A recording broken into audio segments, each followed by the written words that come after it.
Aujourd'hui, on est là par rapport principalement aux victimes de placements abusifs, des parents qui se voient enlever leurs enfants sans raison justifiée. Philippe, tu peux nous dire aujourd'hui comment tu agis, comment tu es arrivé à faire des choses? Voilà, je vais reprendre un petit peu mon parcours. Donc moi, je suis éducateur spécialisé à la base. J'ai fait un master en sociologie dans la foulée. En tant qu'éducateur, j'ai travaillé en MEX, donc où les enfants sont placés.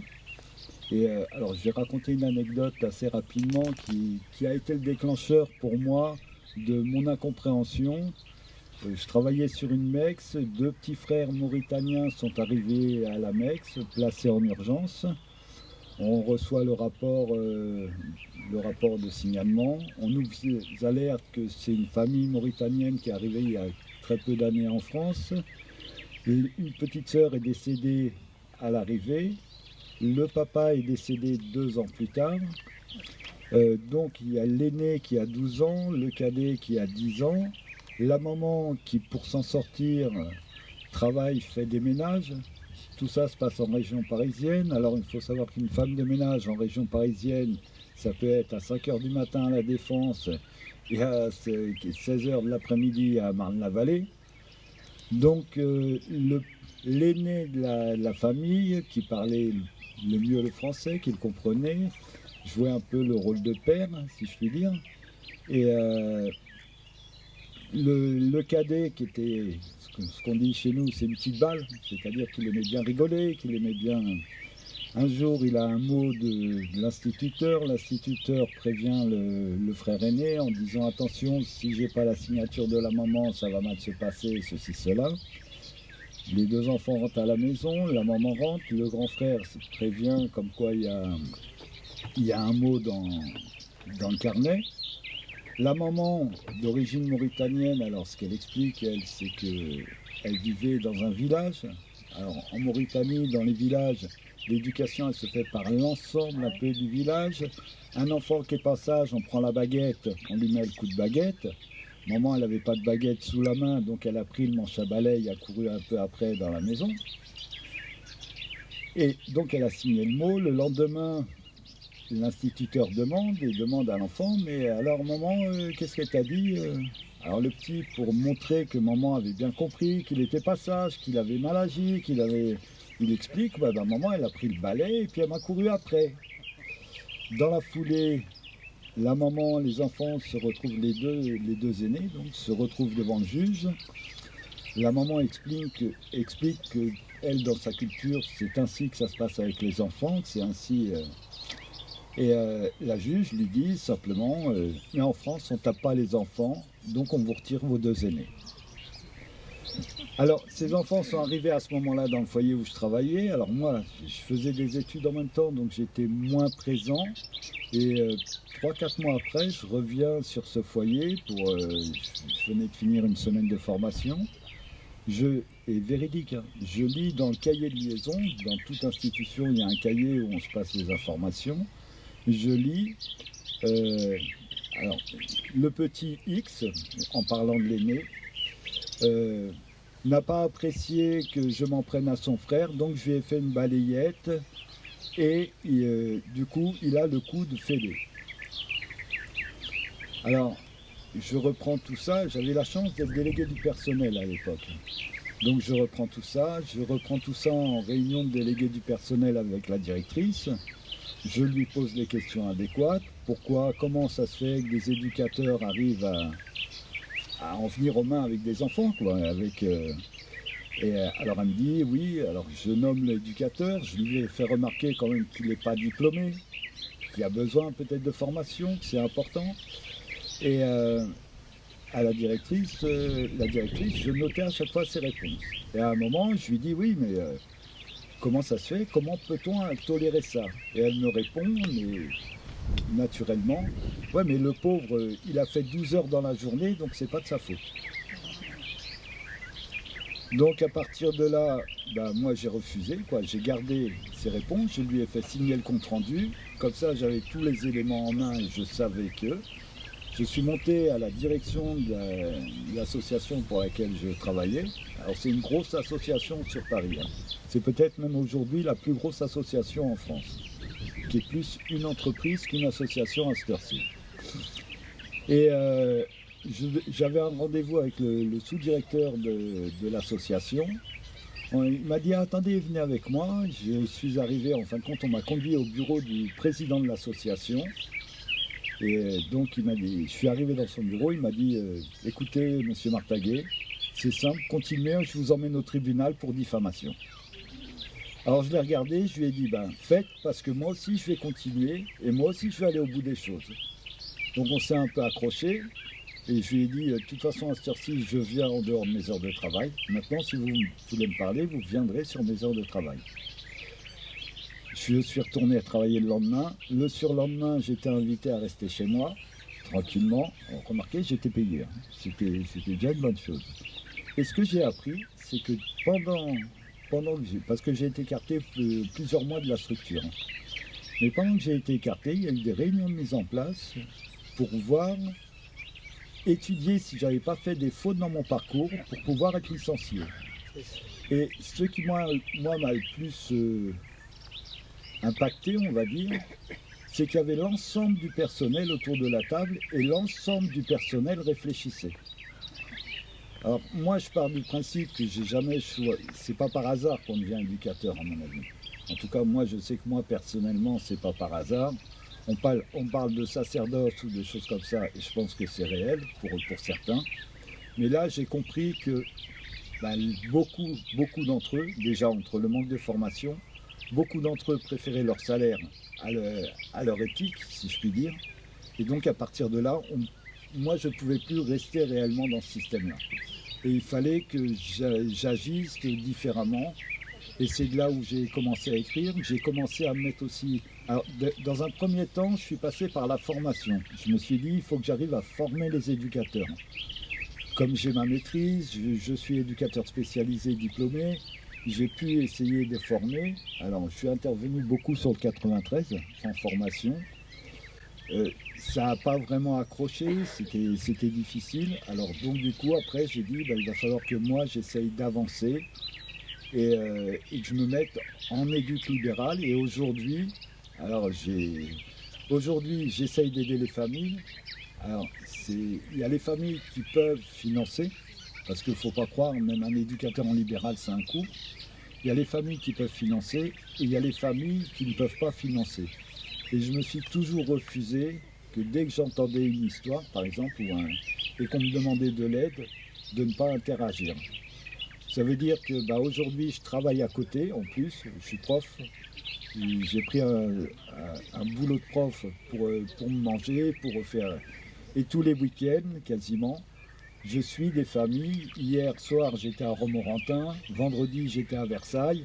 Juste des familles que je suis. On essaye d'agir en amont, soit pour éviter le placement, soit on démonte les rapports des éducateurs de l'aide sociale à l'enfance. Quand je dis on démonte, parce qu'il y a plein d'aberrations et je ne comprends pas que les juges acceptent ça. C'est par exemple, dès qu'on marque « il me semble que », on ne peut pas, en tant qu'éducateur, et même théoriquement, c'est interdit. On doit poser des constats et analyser les constats. Ce n'est pas des supputations qu'on doit faire. Alors, souvent, j'ai des familles qui me contactent, moi, qui me disent « voilà le rapport que j'ai eu, voilà… » Et moi, je reprends tous les rapports, je souligne, je fais des comptes rendus pour les avocats, qui est comme ça, les avocats, ils ont le point de vue de l'éducateur et ils peuvent avancer avec des billes, si je puis dire. Parce que, il faut savoir, alors, pour moi, ce qui est important aussi, c'est qu'on parle souvent des juges pour enfants. Moi, j'ai eu la chance de passer une semaine dans un bureau d'un juge pour enfants dans le cadre de renouvellement de placement. Et alors, elle avait dit que j'étais stagiaire juge pour faire accepter le fait que je sois présent dans son bureau. Et après chaque décision qu'elle avait prise, on discutait ensemble pourquoi cette décision et pas une autre. Et à un moment, elle m'a dit, Philippe, le problème que j'ai, c'est que j'ai que l'aide sociale à l'enfance pour me donner des orientations. Ça veut dire qu'ils ont un monopole qui est faramineux, l'aide sociale à l'enfance. Et ben, moi, ce que je fais, je prends la moins pire. Quand elle m'a dit ça, je pense elle était... ce que je veux dire, elle ne prenait pas plaisir à me le dire. Mais elle s'est ouverte honnêtement et elle me disait, mais moi, je prends la moins pire parce qu'elle n'avait aucune autre possibilité que ce que pouvait lui proposer l'aide sociale à l'enfance. Et je pense que c'est là-dessus qu'il faut essayer de se battre, c'est briser ce monopole de l'aide sociale à l'enfance et pouvoir donner aux juges, soit une assoce, soit autre, en contre-pouvoir, qui puissent proposer des solutions alternatives qui, à mon avis, existent au travers de la profession d'éducateur libéral, parce qu'il faut savoir que beaucoup d'élus comme moi, qui n'acceptent plus le système des MEX ou de l'aide sociale à l'enfance, se montent en libéral. Sauf que, comme on n'a aucune reconnaissance juridique, on va dire, personne ne fait appel à nous. Ou alors, si, moi j'ai beaucoup de familles qui font appel à moi, mais c'est à titre bénévole de ma part. Et par contre, ça ne me gêne pas. Alors si, par contre, je vends des livres, comme ça me permet de rentabiliser un peu les choses. Mais il faut savoir que beaucoup d'éducs essaient, ils disent stop, on en a marre de ce système. Ils essayent, mais comme ils sont reconnus par personne, ça devient vraiment délicat et compliqué pour eux. Et du coup, ils rebasculent à aller travailler en associatif parce qu'ils ne gagnent pas leur vie. Et c'est là où est toutes les grosses difficultés à mon avis. La question que tu m'as posée, elle m'a été posée par l'attaché parlementaire de Jean Lassalle en 2021. Et donc suite à sa question, j'ai édité mon dernier livre qui est Mômes placés, mômes brisés, parents dévastés, où je reprends justement, là, alors j'ai posé le constat, le même constat que tout le monde, c'est-à-dire que il y a des enfants qui sont placés où c'est complètement incohérent, mais il y en a d'autres qui ont besoin et qui ne sont pas placés. Et j'ai repris toutes les situations que moi j'ai pu rencontrer. Et moi, j'avais posé toujours ce constat du monopole de l'aide sociale à l'enfance. Et moi, je pense qu'aujourd'hui, il faut réussir à créer un comité d'éthique indépendant, mais rattaché aussi bien au ministère de la Justice qu'au ministère de la Jeunesse et de la Santé, et qui s'appuierait sur ce que moi j'ai appelé des maisons sociales dans chaque commune ou autre. Et ces maisons sociales fonctionneraient un peu comme les maisons de santé, c'est-à-dire que dedans on trouverait des éducateurs en libéral, des psychologues, ça peut être même des AVS, tout le corps social, mais en indépendant. Et eux, ça permettrait pour ce comité d'éthique de s'appuyer sur eux pour toute demande et toute démarche, et ça permettrait en même temps à ce qu'ils soient présents lors de tout jugement, le cas échéant, lors de toute rencontre, et ça deviendrait aussi, surtout pour les juges, parce que moi, elle m'avait frappé la phrase de cette juge, ça pourrait être aussi une possibilité de sollicitation pour le juge quand il a un doute. Parce que la grande difficulté pour moi, c'est tel que je l'ai vécu, alors je peux me tromper, mais en tout cas, je pense que la grande difficulté qu'a un juge, c'est qu'une fois qu'il a ce rapport, il n'a aucun contradictoire, et en plus de ça, il n'y a personne pour lui proposer une autre solution, si ce n'est que renvoyer l'aide sociale à l'enfance, refaire un rapport qui sera toujours le même ou bien pire. Et souvent, c'est des jugements exécutoires, il n'y a pas d'appel commun. Il y a quand même un contradictoire de l'ASE, il y a ce qu'on appelle les MJIE, c'est-à-dire les enquêtes. Il y a les enquêtes sociales. En fait, il y a le rapport initial de l'ASE, puis il y a l'enquête sociale qui est demandée par le juge. Et moi, par exemple, je vais vous donner un exemple. Donc moi, l'enquête sociale, les conclusions de l'enquête sociale, c'est que mes enfants ne devaient pas être placés, sauf que la juge a renouvelé le placement juste avant que les conclusions de l'enquête sociale soient données. J'ai précisé à la juge qu'elle devait attendre les conclusions de l'investigation qu'elle avait elle-même demandées pour savoir ce qui se passait. Donc là, en fait, c'est pas qu'il n'y a pas de contradictoire, c'est que la juge ne veut pas de contradictoire. Et donc, quand elle a renouvelé juste avant les conclusions du rapport, le rapport est arrivé et il n'y a pas eu d'audience. Et l'investigatrice sociale avec qui je me suis très bien entendue, et qui a pris plutôt notre parti, m'a dit « J'ai jamais vu ça. Normalement, quand je remets mon rapport, il y a toujours une audience. » Et elle m'a dit « Vous inquiétez pas, je vais demander au juge une audience pour exposer les conclusions de mon rapport. » Elle a demandé une audience, mais elle n'en a pas eu. Non, mais, alors, Donc après, il y a du contradictoire, mais il va non, pas. alors, c'est pas du contradictoire parce que le rapport est fait sous l'égide de l'aide sociale à l'enfance.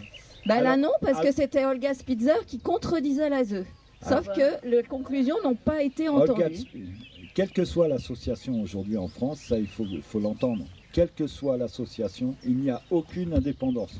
C'est-à-dire qu'ils sont mandatés, par l'aide sociale en France, ils sont sous l'égide, c'est le juge confie l'enfant à l'aide sociale en France qui lui diligente le placement aux associations. Et il y a quand même autre chose aussi, et je finirai là-dessus parce que tout le monde doit avoir faim, et moi aussi.